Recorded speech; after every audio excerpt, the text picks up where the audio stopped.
జలచరాల్లో చేప అందాం పోని. చేపల్లో అతిపెద్ద చేప, పెద్ద చేప తిమి అట. ఆ తిమి కంటే పెద్ద చేప తిమింగిలం.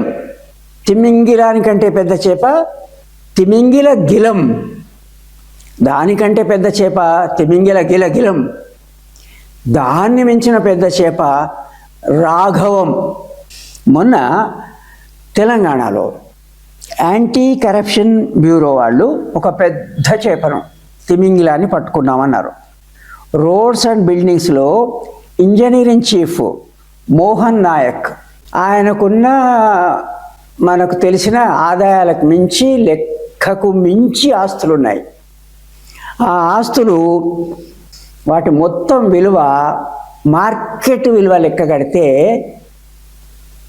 150 కోట్ల రూపాయలకు సమానమవుతుంది. ఇంతకుముందే ఒక 2-3 వారాల కింద ఇంకొక తిమింగిలాన్ని పట్టుకున్నారు. ఆ తిమింగిలం దగ్గర ఉన్నటువంటి ఆస్తుల విలువ 100 కోట్లు. అప్పుడప్పుడు తిమింగిలాలను పట్టుకుంటున్నారు. అసలు నేరస్తులు ఎవరు? ఈ తిమింగిలం, తిమింగిల గిలానికి మించిన ఉన్న రాఘవం ఎవరు? అసలు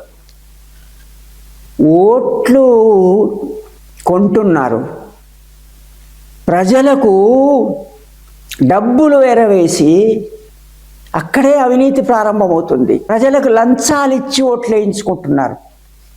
ప్రజాస్వామ్యాన్ని అక్కడ కూనీ చేస్తున్నారు. అధికారంలోకి వస్తున్నారు, ప్రభుత్వాన్ని నిర్వహిస్తున్నారు.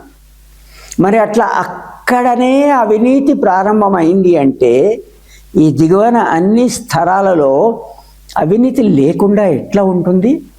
కనుక ఈ చిన్న చేపలు తిమిని కానీ, తిమింగిల గిలం కానీ, తర్వాత అంతకన్నా పెద్ద చేపలను కానీ కాకుండా ఆ రాఘవాన్ని పట్టుకునే పరిస్థితి ఎప్పుడైనా వస్తుందా?